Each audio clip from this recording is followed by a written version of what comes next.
nombre es Joaquín Velázquez, tengo 32 años y trabajo como restaurador de inmuebles históricos en Monterrey. Pues sí, lo que debía ser solo un trabajo más acabó convirtiéndose en la pesadilla de mi vida.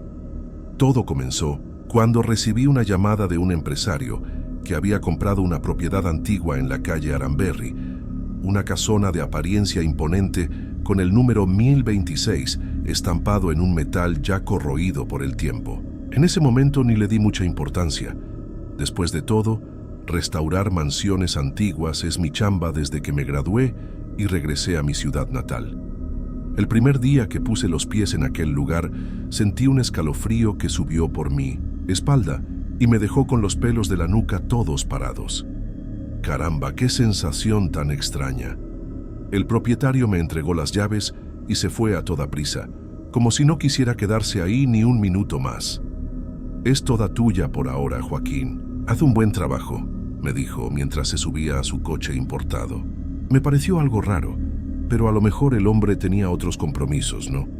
La fachada de la casa mostraba claras señales del desgaste de los años: pintura descascarada, ventanas empolvadas y un jardín completamente abandonado que sofocaba el camino hasta la puerta principal. Al entrar me recibió un olor a humedad mezclado con algo que no pude identificar en ese momento. ¿Sabes cuando entras a un lugar y te llega esa sensación de que no deberías estar ahí? Pues bueno, fue exactamente lo que sentí. Las paredes altas le daban un aspecto grandioso a ese vestíbulo de entrada, aunque todo estuviera cubierto por una gruesa capa de polvo. El piso de madera crujía bajo mis pasos, como si protestara contra mi presencia, mientras yo avanzaba con mi tabla de apuntes, anotando todos los detalles que necesitarían ser restaurados. A medida que fui explorando las habitaciones, la inquietud dentro de mí solo aumentaba. Los cuartos del segundo piso parecían congelados en el tiempo, con algunos muebles antiguos cubiertos por sábanas amarillentas. ¿Qué diablos pasó aquí?, murmuré para mí mismo mientras abría las cortinas pesadas para dejar entrar un poco de luz. Por un instante, juré haber escuchado un suspiro que venía del pasillo, pero cuando salí a verificar, no había nadie. «Es solo la casa acomodándose», traté de convencerme, ignorando esa sensación extraña que no me dejaba. Al final del pasillo, me encontré con una puerta cerrada con llave que no aparecía en el plano que el propietario me había proporcionado. Intenté varias llaves del manojo que tenía conmigo, pero ninguna sirvió. Era extraño, ya que yo debería tener acceso a todos los ambientes de la casa para hacer el presupuesto completo de la restauración. Me recargué en la pared de al lado, tratando de imaginar qué podría haber ahí dentro. Fue en ese momento cuando sentí algo extraño en la pared, un relieve que no parecía natural. Al examinar más de cerca, me di cuenta de que era una pequeña placa de metal casi del mismo color que la pared, donde estaba grabado 126 nuevamente. Esa noche, después de volver a mi departamento, no pude sacarme esa casa de la cabeza. Pasé horas en internet investigando sobre la calle Aramberri, tratando de encontrar cualquier información sobre el número 126. Ya pasaba de la medianoche cuando encontré una página oscura que hablaba sobre casas históricas de Monterrey. Mi corazón casi se detiene cuando leí la primera línea. Entre las residencias más infames de la ciudad, destaca la casa 1026 de la calle Aramberri, escenario de uno de los crímenes más impactantes de principios del siglo XX. Híjole, el sueño se me fue de inmediato. Seguí leyendo, mientras sentía mi boca secarse y mis manos temblar ligeramente. Al día siguiente, volví a la casa con un nudo en la garganta. Algo me decía que debería dejar ese trabajo, pero la curiosidad habló más fuerte. Sin mencionar que necesitaba la lana, ¿verdad? Estaba determinado a descubrir qué había detrás de esa puerta cerrada. Llevé conmigo algunas herramientas extras, incluyendo una palanca, por si fuera necesario. Mientras caminaba por el jardín hacia la entrada, tuve la impresión de que las ventanas del segundo piso estaban diferentes, como si alguien hubiera arreglado las cortinas. Tonterías, pensé. Debo estar volviéndome paranoico después de pasar la noche leyendo historias macabras. Poco sabía yo que ese sería apenas el comienzo de un viaje que cambiaría completamente mi vida y mi visión sobre lo que es real y lo que existe más allá de nuestro entendimiento. Aquella mañana decidí que necesitaba saber más sobre la historia de la casa antes de continuar el trabajo. Me di una vuelta por el Archivo Municipal de Monterrey, un edificio antiguo en el centro de la ciudad donde se guardan registros históricos de la región. La encargada, una señora de edad ya avanzada, me miró con una expresión extraña cuando mencioné la dirección de la calle Aramberri. «Ah, la casa de los Elizondo», murmuró levantándose con alguna dificultad de la silla. «Espere aquí, joven, tengo algo que tal vez le interese». Mientras aguardaba, estuve tamborileando los dedos en el mostrador, sintiendo una ansiedad fuera de lo común crecer dentro de mí. La señora regresó con una carpeta amarillenta y polvorienta. «Esa familia era una de las más ricas de Monterrey en los años 20», explicó ella, acomodándose los lentes en la punta de la nariz. Los Elizondo habían vendido una hacienda enorme en el interior y se mudaron a la ciudad con una fortuna que daría envidia a cualquier banquero de la época. Ella abrió la carpeta con cuidado, revelando recortes de periódicos antiguos y documentos oficiales. En una de las fotos en blanco y negro pude ver la casa en su esplendor original, imponente, elegante, con un jardín que parecía salido de un cuento de hadas. Era difícil asociar esa imagen a la construcción decadente en la que yo estaba trabajando. De acuerdo con los registros, la familia estaba compuesta por don Florencio Elizondo, su esposa Esperanza y sus 3 hijas, Paulina de 19 años, Carmen de 16 y la más pequeña Sofía de apenas 12. También había una empleada que vivía con ellos, Antonia Barraza. Los periódicos de la época hablaban mucho sobre los eventos sociales que ocurrían en aquella mansión, con la alta sociedad de Monterrey reuniéndose para fiestas lujosas. Órale, qué contraste. Mientras examinaba esos documentos, trataba de imaginar cómo sería la casa llena de gente, música y risas, tan diferente del lugar sombrío y silencioso que yo conocía. El dinero de ellos era tema de conversación en toda la ciudad, continuó la señora, con un brillo extraño en los ojos. Dicen que don Florencio guardaba buena parte de la fortuna en casa en vez de confiar en los bancos. Era un hombre desconfiado, ¿sabe? ¿Y no es que tenía razón? Ella soltó una risita seca que me causó un malestar instantáneo. «¿Qué quiere decir, señora?», pregunté tragando saliva. Ella se inclinó sobre el mostrador y bajó la voz, como si temiera ser escuchada. «Pues, mi joven, el dinero fue su ruina. La noticia de la fortuna escondida en aquella casa se esparció como fuego en paja seca. Mientras volvía a la casa de los Elizondo aquella tarde, no podía dejar de pensar en lo que había descubierto. Una familia rica, respetada, viviendo en una mansión suntuosa y de repente nada. Los registros mostraban que la propiedad quedó abandonada por años después de 1923, pero no explicaban por qué. ¿Qué habría pasado con los Elizondo? ¿Por qué abandonarían una casa tan valiosa? Y más intrigante aún, ¿por qué nadie más quiso vivir ahí durante tanto tiempo? Las preguntas martilleaban en mi cabeza mientras estacionaba frente al portón oxidado. Entré en la casa con una nueva mirada. Cada habitación ahora me contaba una historia diferente. En la sala, imaginé a don Florencio discutiendo negocios con otros hombres importantes de la ciudad. En el comedor, casi podía ver a la familia reunida alrededor de la mesa de roble macizo que todavía estaba ahí, cubierta por una gruesa capa de polvo. Subí las escaleras pensando en las 3 niñas, corriendo por los pasillos con sus vestidos elegantes.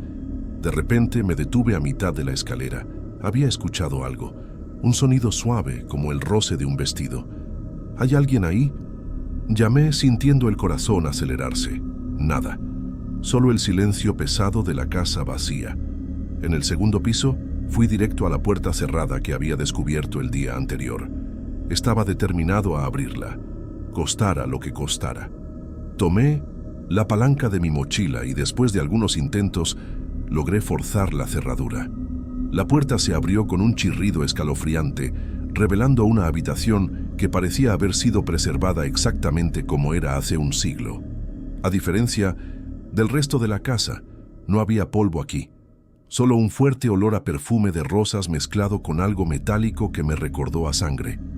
En el centro de la habitación había una cama con dosel intacta, con sábanas de seda que parecían nuevas. Sobre el tocador vi un conjunto de cepillo y espejo de plata con las iniciales P.E. grabadas. Paulina Elizondo. En la pared, un cuadro grande mostraba a la familia completa, todos con expresiones serias, como era costumbre en las fotografías de la época. Salí de la casa de los Elizondo completamente trastornado aquel día. El rostro de aquella joven en el espejo me perseguía cada vez que cerraba los ojos. No pude dormir, pasando la noche en vela, sudando frío y sobresaltándome con cada ruido de mi departamento. Por la mañana, con ojeras profundas y las manos aún temblorosas, me vi volviendo a ese maldito archivo municipal como si algo me jalara. Ni siquiera sé bien por qué. Tal vez necesitaba entender el horror que había presenciado, o tal vez ya estaba atrapado en aquella casa de alguna manera que no podía comprender. Un hombre de mediana edad me recibió, presentándose como profesor Ortega.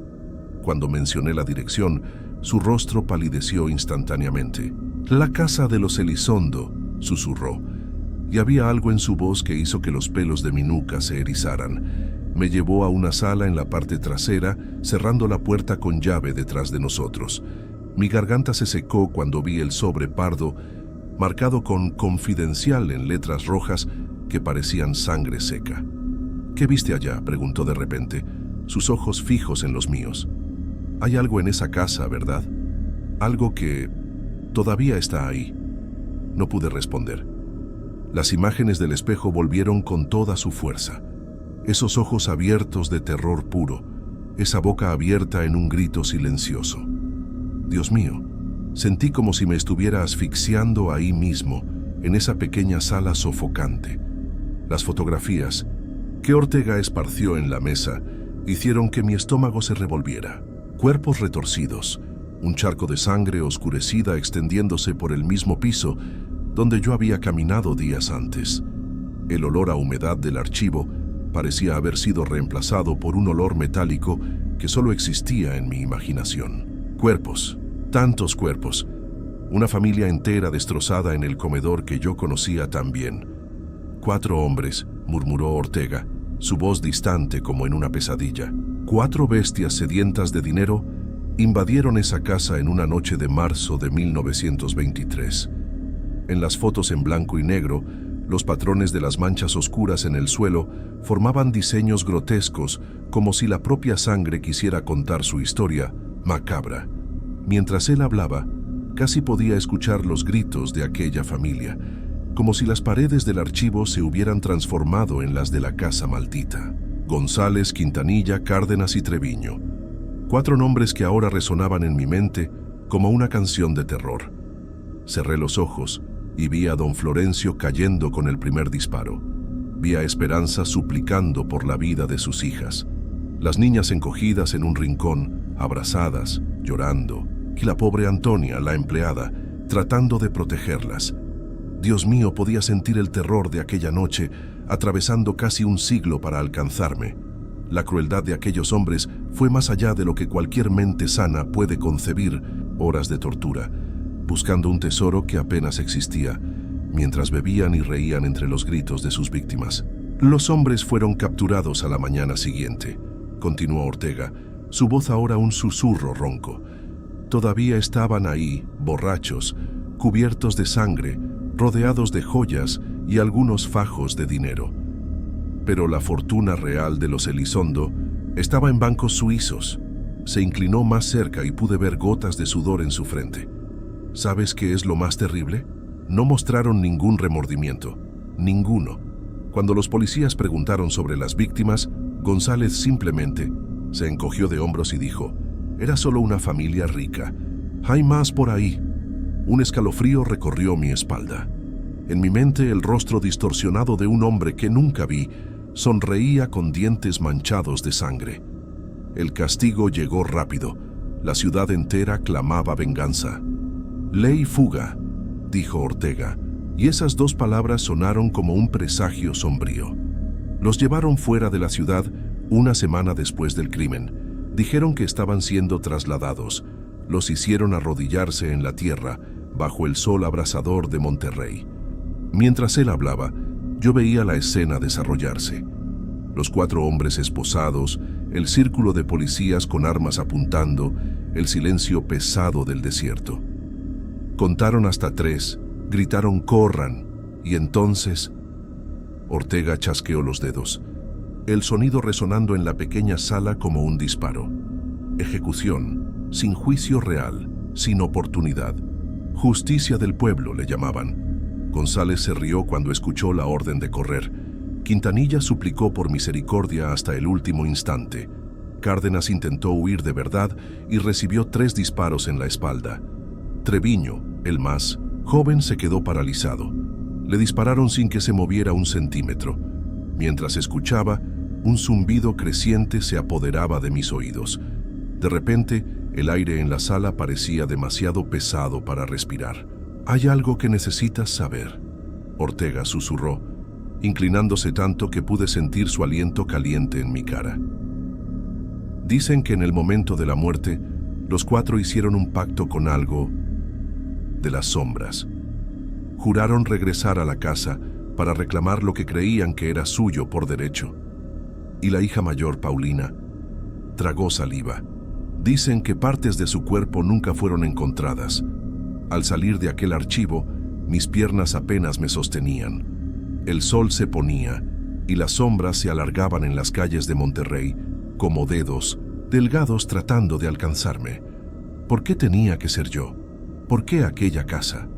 ¿Por qué aquella niña se me había aparecido en el espejo? Algo me decía que no era casualidad. Alguna fuerza más allá de mi comprensión me había elegido, me había arrastrado a esa telaraña de horror y sangre. Aquella noche, acostado en la cama, sudando frío a pesar del ventilador encendido al máximo, sabía que volvería a esa casa. No por elección, sino porque ya estaba atrapado en ella.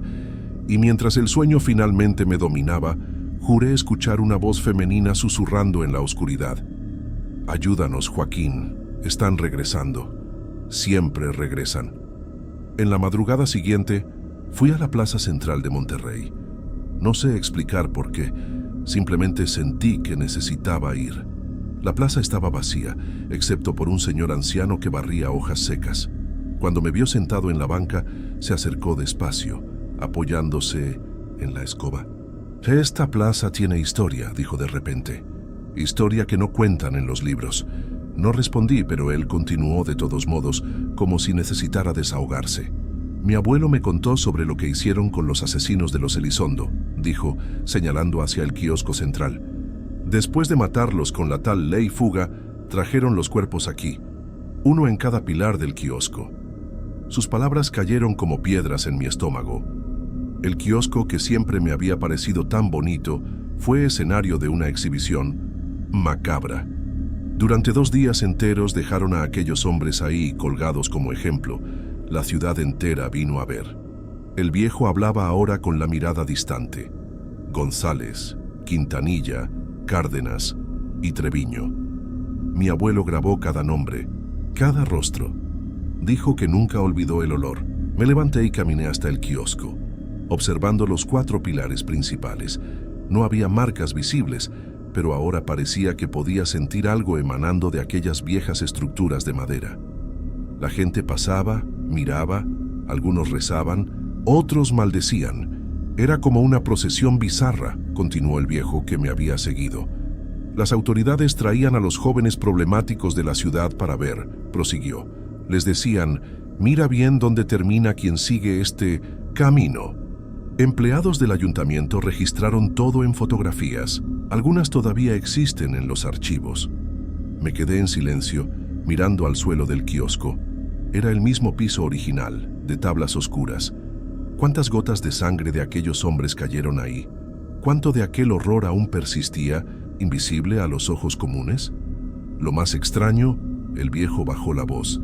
Fue lo que pasó en la noche entre los 2 días de exposición. El guardia nocturno de la plaza escuchó voces.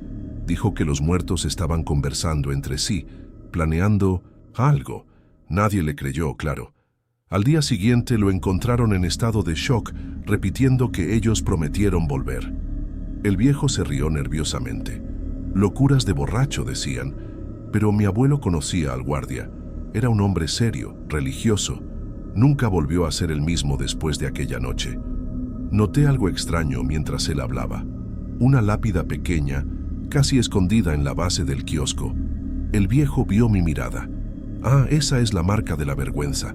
Después de que quitaron los cuerpos, el alcalde mandó colocar esa piedra. Tiene los nombres de las víctimas, no de los asesinos, para que la ciudad siempre recordara por quién debería llorar. Me agaché para leer los nombres grabados en la piedra desgastada. Florencio, Esperanza, Paulina, Carmen, Sofía, Antonia. 6 vidas destruidas en una sola noche de violencia. Cuando me levanté, noté que el viejo miraba fijamente algo detrás de mí. Su rostro había palidecido. «Nunca vengas aquí al anochecer», susurró. «Especialmente si tienes algo que ver con esa casa. Ellos saben quién entra y siempre lo saben». Antes de que pudiera preguntar qué quería decir, se alejó apresuradamente, dejando la escoba recargada en una banca. Miré hacia donde él estaba mirando, pero solo vi la estatua del fundador de la ciudad, inmóvil en su pedestal de mármol. En el camino de regreso, no pude alejar la sensación de que algo muy real y muy terrible aún conectaba aquella plaza con la casa de los Elizondo. Algo que no estaba en los libros de historia, pero que seguía vivo de alguna forma en la memoria colectiva de la ciudad. Los días siguientes fueron un borrón mientras continuaba mi trabajo en la casa Elizondo. Traté de concentrarme solo en la restauración, pero era imposible ignorar esa sensación constante de ser observado. El propietario, que antes apenas aparecía, comenzó a visitarme con frecuencia, siempre ansioso, preguntando cuánto tiempo más tardaría. En uno de esos días conocí a Carmela, una señora que vendía tamales en la esquina. «Eres valiente, muchacho», me dijo cuando supo dónde trabajaba. Esta casa estuvo vacía por décadas. Nadie quería ni pasar enfrente. Me ofreció un tamal y me senté junto a su carrito para escuchar lo que tenía que decir. Después de la masacre, la casa fue sellada por la policía, contó Carmela, mirando fijamente hacia la fachada del otro lado de la calle. Los parientes de los Elizondo que vivían en España trataron de venderla, pero ¿quién compraría un lugar así? Hizo un gesto para alejar la mala suerte. En los años 40, una inmobiliaria logró alquilarla a una pareja de fuera de la ciudad, que no conocía la historia. Duraron 3 noches. En la cuarta salieron corriendo de madrugada dejando todo atrás. La mujer gritaba sobre voces en las paredes, arañazos en el techo. Carmela continuó mientras yo comía. En los años 50, un empresario la compró por una ganga, pensando en transformarla en oficinas. Las reformas comenzaron un lunes. El miércoles, un trabajador se cayó del 2º piso y murió al instante, en el mismo lugar donde encontraron el cuerpo de don Florencio. ¿Coincidencia? Los otros obreros no regresaron. Dijeron que las herramientas cambiaban de lugar cuando nadie estaba mirando y que escuchaban pasos en el piso de arriba cuando todos estaban abajo. Sentí un nudo en el estómago al recordar que había escuchado sonidos similares en mis primeros días allí. La historia más famosa ocurrió en los años 70, prosiguió bajando la voz como si temiera ser escuchada. Un grupo de estudiantes de la universidad invadió la casa una noche por una apuesta. Iban a pasar toda la madrugada dentro. Dicen que llevaron bebidas, linternas, hasta un tocacintas. Querían hacer una fiesta macabra. Sacudió la cabeza en desaprobación. Alrededor de las 3 de la mañana, los vecinos escucharon gritos. No de festejo, sino de terror puro. La policía encontró a 5 jóvenes en estado de shock, uno de ellos arañado desde el cuello hasta los tobillos. Los estudiantes contaron historias diferentes sobre lo que pasó aquella noche. Algunos hablaron de caídas bruscas de temperatura, otros de susurros provenientes de las paredes. Una de las chicas juró haber visto una figura femenina al final del pasillo, llamando por ayuda. Lo más extraño, Carmela continuó, fue lo que pasó con las grabaciones. Habían llevado una grabadora para registrar la aventura. Cuando la policía escuchó la cinta, además de las voces de los estudiantes, Había claramente una voz femenina cantando una canción de cuna en español antiguo, y en determinado momento, una voz masculina ronca diciendo: «Los encontramos». Desde entonces, la casa ganó fama nacional. Reporteros, parapsicólogos, curiosos, todos querían entrar, pero el ayuntamiento mantuvo el lugar clausurado, alegando riesgos estructurales. «Pero yo he vivido toda mi vida en esta calle», Carmela declaró, señalando hacia una casa pequeña a 3 cuadras de allí.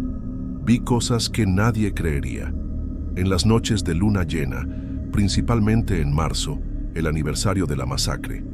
Las luces se encienden y apagan solas, incluso con la electricidad cortada. Y los gritos, Dios mío, los gritos de mujer que vienen de allí a veces». La historia que más me impresionó fue sobre un fotógrafo que consiguió autorización para registrar el interior en 1992 para un libro sobre arquitectura colonial. «Pasó 2 días fotografiando cada rincón de la casa», contó Carmela. «Cuando reveló los rollos, más de la mitad mostraba extrañas manchas de luz, como si alguien hubiera movido una linterna rápidamente frente a la cámara. Y en 3 fotos específicas, todas tomadas en la habitación principal, aparecía el contorno de una mujer parada junto a la cama». Me miró con seriedad. Aquel hombre, un profesional respetado, juró que estaba solo en todo momento. Abandonó la profesión después de eso. «Hay otra cosa sobre ese fotógrafo que nadie cuenta», Carmela añadió, bajando aún más la voz. 3 meses después de tomar aquellas fotos, fue internado en una clínica psiquiátrica. Decía que recibía llamadas en medio de la noche, siempre a las 3:17 de la madrugada. Cuando contestaba, solo escuchaba la misma canción de cuna que apareció en la grabación de los estudiantes. Y antes de ser internado, cubrió todas las superficies reflectantes de su casa con telas oscuras, espejos, ventanas, hasta la pantalla de la televisión. Decía que ella podía atravesarlos. Carmela se levantó para atender a otro cliente, dejándome allí sentado con aquella historia martilleando en mi cabeza. Miré hacia la casa del otro lado de la calle, sus contornos oscureciéndose contra el cielo del atardecer. Las ventanas parecían ojos observando, pacientes, esperando. Y por primera vez desde que comencé aquel trabajo, admití para mí mismo: había algo en aquella casa, algo real, tangible, que no podía ser explicado por leyendas o sugestiones, algo que de alguna forma me había elegido. El peso de esa realización me golpeó mientras me levantaba para volver al trabajo. Algunas casas nunca quedan realmente vacías. El inmueble fue vendido en 2009, 86 años después del crimen. Días después, el propietario me llamó para una conversación en el jardín delantero. Era un hombre de mediana edad, bien vestido, con ojeras profundas que no existían cuando me contrató. «Necesito contarte cómo conseguí esta casa», dijo, encendiendo un cigarro con manos ligeramente temblorosas. «En 2009, fui el primero en comprar este lugar oficialmente desde la familia Elizondo. 86 años después de aquella masacre, la casa finalmente cambió de manos. Dio una calada profunda. Era una oportunidad increíble. El inmueble valía 10 veces más de lo que pagué, incluso necesitando reforma. ¿Por qué estuvo tanto tiempo sin dueño?», pregunté, aunque ya imaginaba la respuesta después de las historias de Carmela. El hombre se rió sin humor. «Las historias, claro. Durante décadas nadie quiso comprarla. Algunas personas intentaron alquilarla, pero nunca se quedaban más de unos días». Miró hacia la fachada de la casa. El ayuntamiento asumió la propiedad en los años 80 por falta de pago de impuestos. Llegaron a planear una demolición para construir un pequeño museo en el lugar, pero las protestas fueron intensas. Mucha gente creía que demoler la casa sería perturbar los espíritus de las víctimas. Continuó. En 2009, la crisis económica forzó al ayuntamiento a vender varios inmuebles históricos. Anunciaron esta casa en una subasta a la que nadie apareció, excepto yo. Miró a los lados, como si temiera ser escuchado. ¿Sabes por qué la compré? Porque no creo en esas tonterías de fantasmas. Soy un hombre de negocios práctico. Vi una oportunidad de ganancia y la aproveché. Tiró la colilla al suelo y la pisó con fuerza innecesaria. Pero en los últimos años he mantenido la casa cerrada. No por miedo, entiéndelo bien, solo esperando el momento adecuado para reformarla. Me di cuenta de que estaba mintiendo. Había algo en sus ojos, un temor mal disimulado. ¿Por qué decidió reformarla ahora, después de tantos años?, pregunté directamente. Suspiró, pareciendo repentinamente envejecido.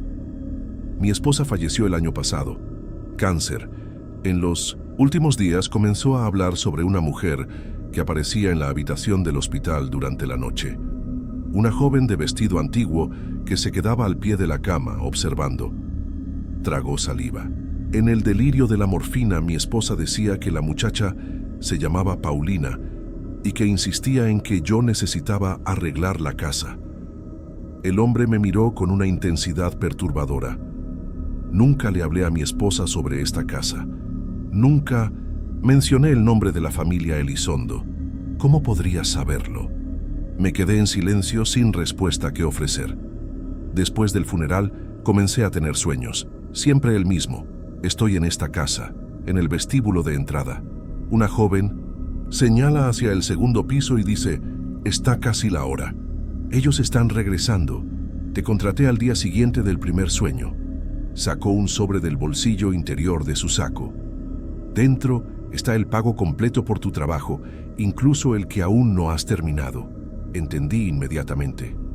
«Usted quiere que detenga la restauración». No era una pregunta. Asintió, aliviado porque había comprendido sin explicaciones. «Voy a vender la casa nuevamente.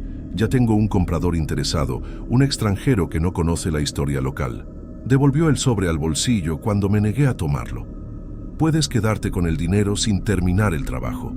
Solo te pido que nunca hables sobre lo que viste o sentiste aquí dentro. Es un trato justo».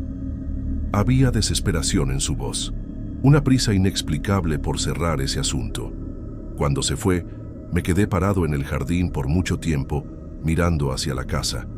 El sol comenzaba a ponerse, lanzando largas sombras por la fachada. La habitación de Paulina, en el segundo piso, tenía la ventana abierta. Estoy seguro de que estaba cerrada más temprano. Una brisa suave mecía la cortina blanca que parecía hacerme señas. Mi nombre es Esteban. Tengo 32 años. Soy asistente administrativo y vivo en Monterrey, Nuevo León. Mi rutina siempre fue tan predecible que todo parecía demasiado monótono. Trabajo toda la semana.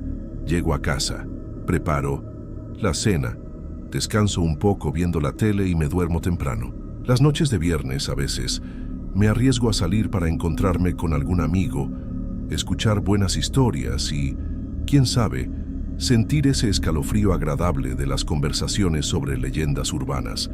Solo que aquella noche no era solo la cerveza lo que helaba mis manos. El tema en la cantina era pesado. Ahí estábamos, riéndonos fuerte, hasta que alguien decidió traer a la mesa la historia del Puente del Diablo, no lejos de allí, en el mismo Nuevo León. Cuando escuché el nombre, confieso que me deshice en risas. Intenté hacerme el desentendido, pero nadie allí estaba bromeando.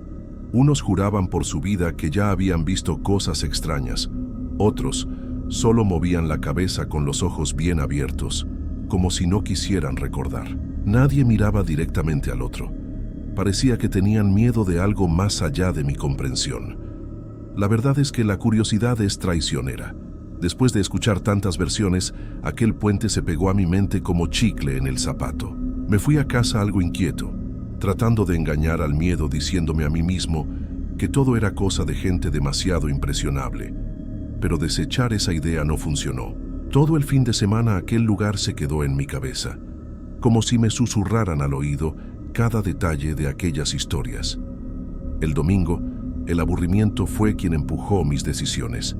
Sin pensarlo mucho, agarré el coche y conduje hacia el interior, siguiendo casi en piloto automático hasta la dichosa carretera rodeada de árboles secos y sombra.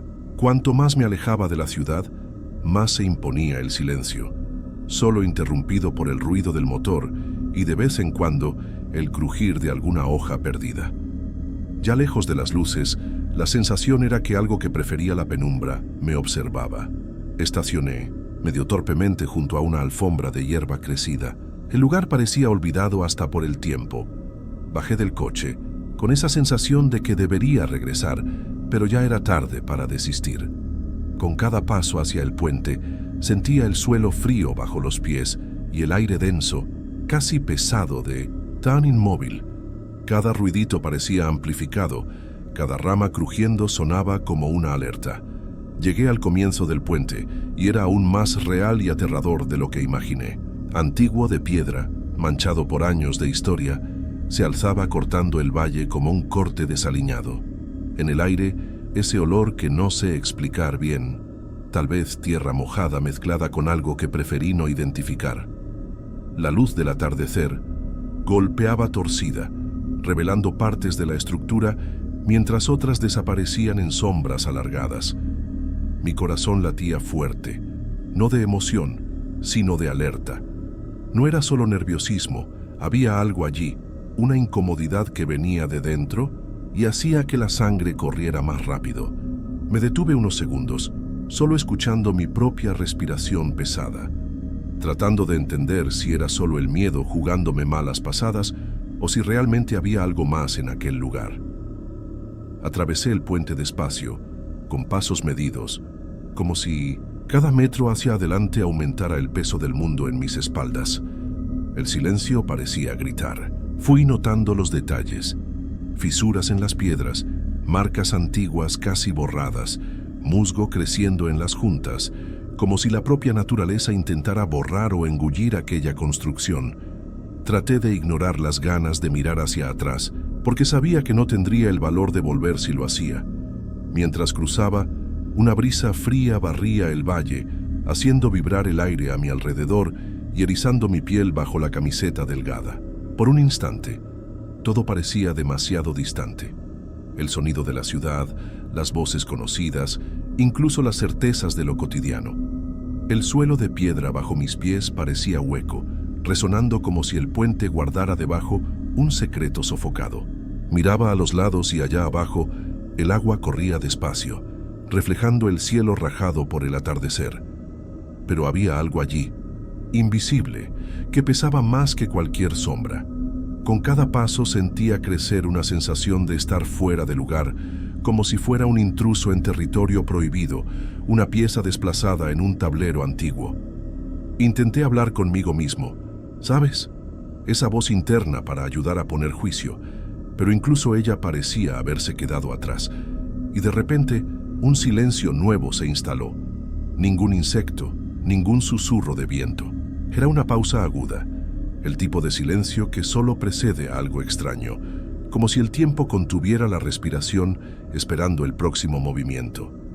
Decidí detenerme en medio del puente y mirar alrededor, incluso con los músculos tensos y la nuca hormigueando. El aire allí parecía aún más frío, denso, y se pegaba a la piel, desacelerando todo a mi alrededor. Me quedé escuchando mi propio corazón, los latidos fuertes en el pecho, y esa sensación de que, si vacilaba, algo acabaría encontrándome allí. La mente corrió suelta, desenterrando imágenes de las historias escuchadas en el bar, de los relatos de quienes decían no atreverse a cruzar el puente después de oscurecer. En el fondo, ya sabía que pocas cosas nos hacen reconsiderar decisiones como el miedo directo en la piel. Sin embargo, incluso allí parado, sentía una especie de hipnosis, como si la curiosidad luchara por mantenerme firme mientras el cuerpo solo quería dar media vuelta y desaparecer. Resolví seguir adelante. Pasé los ojos por la estructura una vez más, como si intentara descifrar alguna señal perdida en los detalles antiguos, pero todo lo que conseguí sentir fue un respeto profundo y, confieso, un miedo abrumador que apretaba el pecho. Era como si hubiera tocado sin querer los límites de lo inexplicable. Después de volver a casa aquella noche, intenté de todas las formas escapar de las impresiones que aquel cruce me dejó. Bebí un vaso de agua, me eché agua en la cara, encendí la tele, cualquier cosa para ahogar la sensación de arena en el pecho. El reloj marcaba casi la medianoche y cada segundo el cansancio solo aumentaba. A veces me daban ganas de mirar por la ventana, pero resistía. No quería revivir de ninguna manera lo que había sentido pocas horas antes. Aún así, bastaba parpadear para que el puente volviera a mi cabeza, casi tan vivo como en aquel atardecer. Me acosté en la cama e intenté dormir, pero algo en el aire parecía demasiado denso para relajarme. La habitación estaba oscura y el silencio era tan absoluto que solo mi corazón pulsaba más alto de lo normal. Me quedé mirando al techo, esperando que el sueño venciera, pero una inquietud se arrastraba por los rincones de la habitación. Desde esa madrugada, ninguna explicación ha servido. No se lo he contado a nadie, pues, convengamos, ¿quién lo creería? No hubo aparición, no hubo palabra maldita, solo ese pavor silencioso. Pensé que todo aquello era una locura, claro, pero entonces don Héctor me mostró una foto antigua de la construcción. Ahí estaba el arquitecto, un hombre delgado de mirada perturbada, y a su lado, juro que sentí mi sangre helarse. Había una mancha blanquecina con la forma inconfundible de una niña en silla de ruedas. Todos los trabajadores vieron cosas extrañas, continuó el viejo. Herramientas que cambiaban de lugar, risas infantiles viniendo de habitaciones vacías, dibujos que aparecían en las paredes recién pintadas. La obra solo se detuvo cuando uno de los obreros se cayó de uno de los tubos y murió al instante, exactamente en el cuarto donde vimos aquella luz azulada. Salí de la casa de don Héctor más perturbado de lo que entré. En los días siguientes, comencé a notar cosas extrañas en mi departamento. Objetos fuera de lugar, ruidos de ruedas en el pasillo durante la madrugada y, lo peor, dibujos infantiles que aparecían en páginas en blanco de mi cuaderno de anotaciones. Siempre el mismo tema, una niña en silla de ruedas jugando en los tubos de la casa. Traté de convencerme de que me estaba volviendo paranoico, que yo mismo debía estar dibujando durante episodios de sonambulismo. Pero entonces, una mañana, de domingo, encontré un dibujo diferente. Mostraba 3 monitos de palitos claramente representándonos a mí, Carlos y Daniela, todos dentro de uno de los tubos, con la niña sonriendo desde afuera. Llamé a mis amigos inmediatamente. Carlos contestó con la voz entrecortada. Él también estaba teniendo experiencias extrañas. Daniela no contestaba. Fuimos a su departamento y después de tocar insistentemente sin respuesta, convencimos al portero para que abriera la puerta. El lugar estaba vacío, pero en las paredes de la sala había decenas de dibujos idénticos a los que yo había encontrado, todos hechos con gis de colores. En la mesa de la cocina, una nota escrita con letra temblorosa: «Ella no deja de llamarme. Necesito volver allá. Ella solo quiere jugar». Mi corazón se aceleró cuando vi la fecha en la esquina del papel. Era de hace 3 días. Sin pensarlo 2 veces, Carlos y yo corrimos hacia la casa de los tubos. El sol comenzaba a ponerse cuando llegamos, proyectando sombras alargadas por los tubos que parecían retorcerse contra el cielo anaranjado. Encontramos a Daniela, sentada en la entrada, con la mirada perdida y un gis de colores en la mano. Apenas nos reconoció cuando llegamos, murmurando sobre una amiga que le había enseñado secretos de la casa. Llevamos a Dani a casa y en los días siguientes fue mejorando gradualmente. Contó que pasó horas dentro de aquellos tubos, siguiendo una voz infantil que prometía mostrarle lugares secretos. «La casa es más grande por dentro que por fuera», insistía. Los médicos diagnosticaron un episodio psicótico desencadenado por el estrés, pero yo vi los dibujos en las paredes del cuarto donde la encontramos. Dibujos imposibles de ser hechos por alguien solo, mostrando ángulos de la casa que nadie podría conocer. Hoy, 1 año después, los 3 seguimos con nuestras vidas, pero algo cambió para siempre. Carlos se mudó a otra ciudad. Daniela hace terapia y está mejor, aunque a veces la sorprendo mirando fijamente dibujos infantiles con una sonrisa extraña. En cuanto a mí, nunca volví a ser el mismo. Investigué más sobre el arquitecto de la casa y descubrí que se suicidó poco después de la construcción, dejando solo una nota: «Ella está feliz ahora».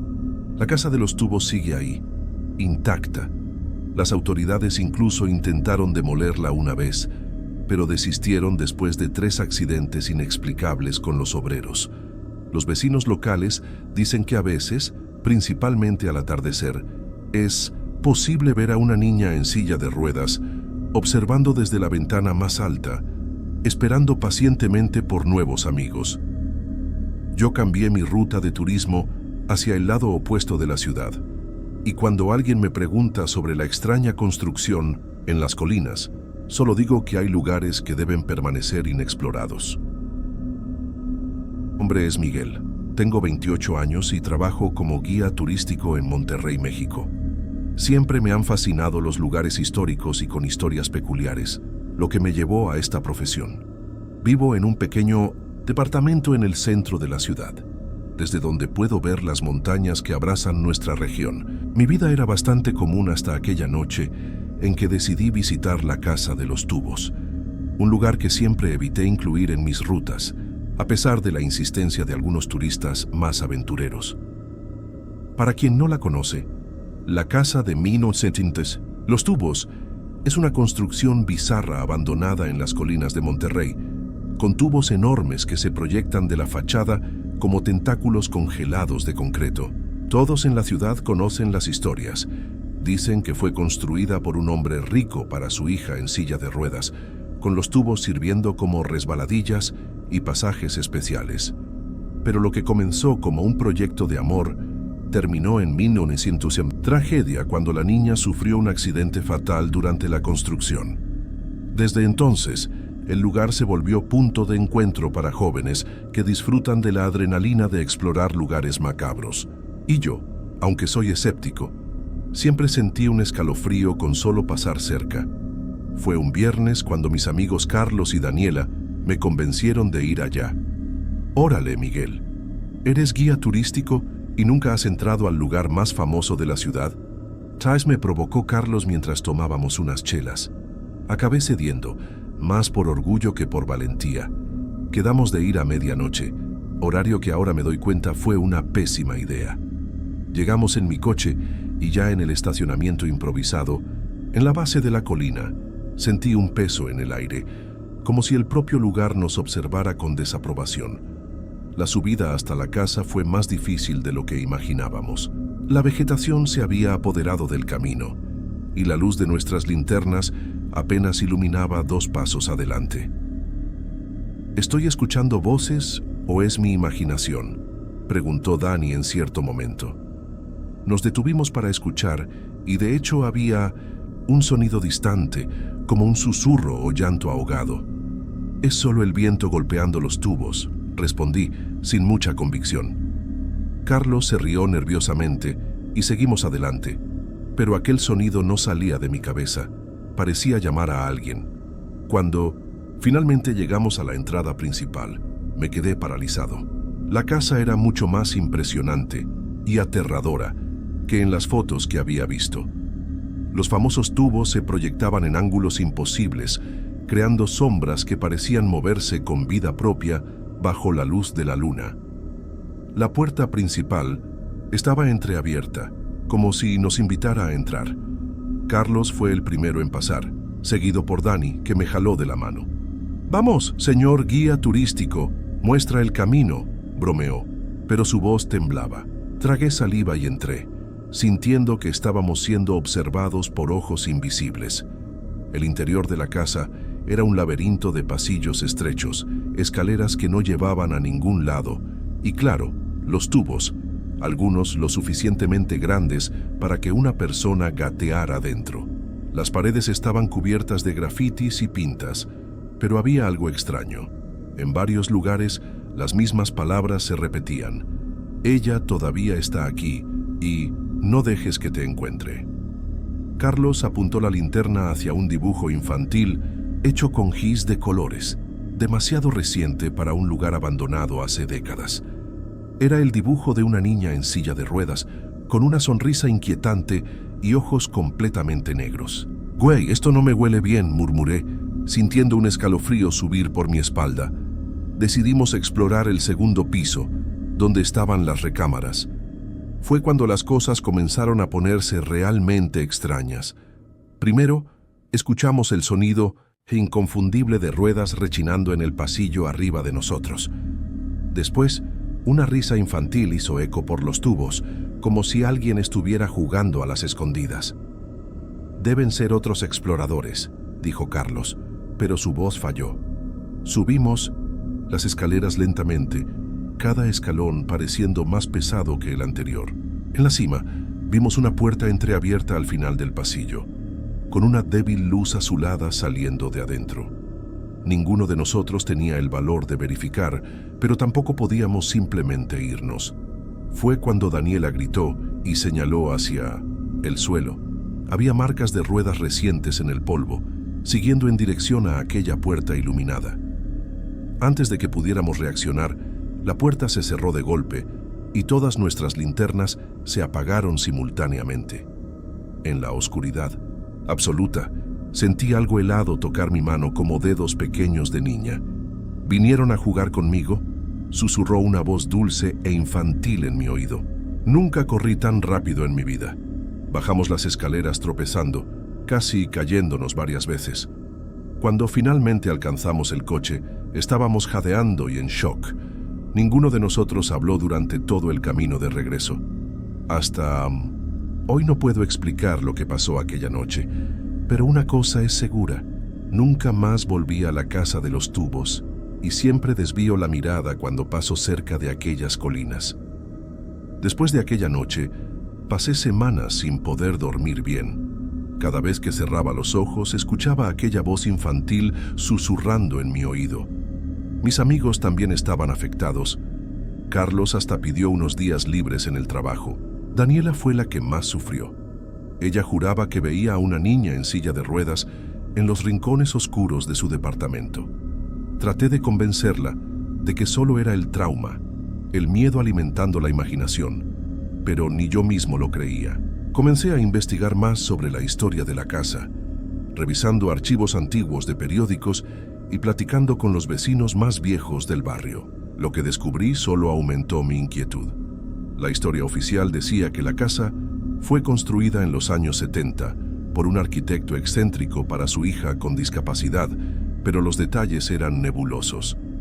Encontré a un señor de unos 80 años, don Héctor, que había trabajado como albañil en la construcción.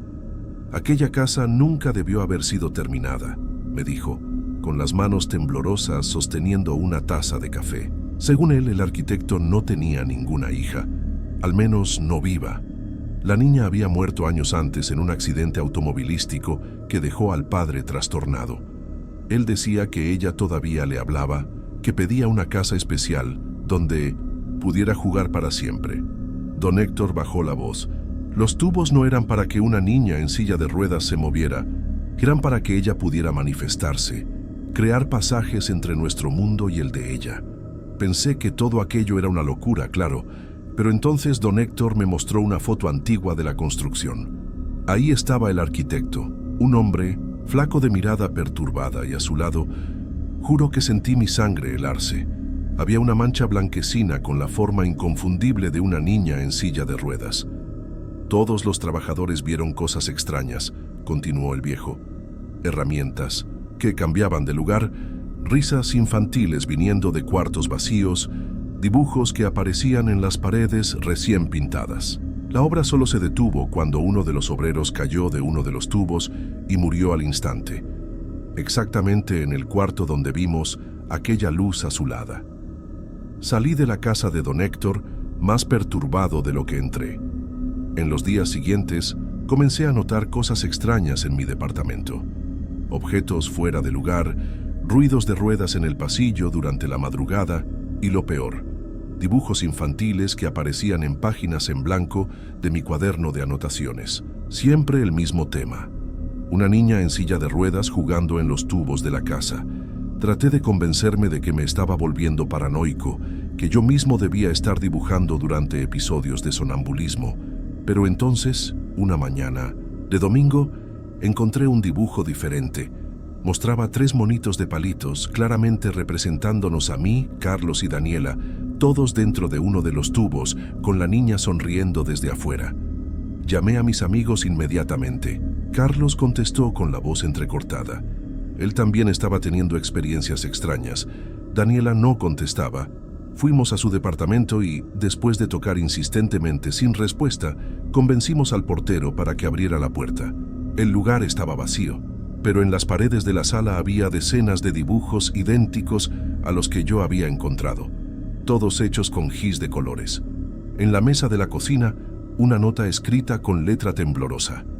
Ella no deja de llamarme. Necesito volver allá. Ella solo quiere jugar. Mi corazón se aceleró cuando vi la fecha en la esquina del papel. Era de hace 3 días. Sin pensarlo 2 veces, Carlos y yo corrimos hacia la casa de los tubos. El sol comenzaba a ponerse cuando llegamos, proyectando sombras alargadas por los tubos que parecían retorcerse contra el cielo anaranjado. Encontramos a Daniela sentada en la entrada, con la mirada perdida y un gis de colores en la mano. Apenas nos reconoció cuando llegamos, murmurando sobre una amiga que le había enseñado secretos de la casa. Llevamos a Dani a casa y en los días siguientes fue mejorando gradualmente. Contó que pasó horas dentro de aquellos tubos, siguiendo una voz infantil que prometía mostrarle lugares secretos. La casa es más grande por dentro que por fuera, insistía. Los médicos diagnosticaron un episodio psicótico desencadenado por el estrés, pero yo vi los dibujos en las paredes del cuarto donde la encontramos. Dibujos imposibles de ser hechos por alguien solo, mostrando ángulos de la casa que nadie podría conocer. Hoy, 1 año después, los 3 seguimos con nuestras vidas, pero algo cambió para siempre. Carlos se mudó a otra ciudad. Daniela hace terapia y está mejor, aunque a veces la sorprendo mirando fijamente dibujos infantiles con una sonrisa extraña. En cuanto a mí, nunca volví a ser el mismo. Investigué más sobre el arquitecto de la casa y descubrí que se suicidó poco después de la construcción, dejando solo una nota. Ella está feliz ahora. La casa de los tubos sigue ahí, intacta. Las autoridades incluso intentaron demolerla una vez, pero desistieron después de 3 accidentes inexplicables con los obreros. Los vecinos locales dicen que a veces, principalmente al atardecer, es posible ver a una niña en silla de ruedas observando desde la ventana más alta, esperando pacientemente por nuevos amigos. Yo cambié mi ruta de turismo hacia el lado opuesto de la ciudad, y cuando alguien me pregunta sobre la extraña construcción en las colinas, solo digo que hay lugares que deben permanecer inexplorados. Lugares donde la línea entre lo real y lo imposible se vuelve tan delgada como el trazo de gis de colores que todavía encuentro ocasionalmente debajo de mi puerta.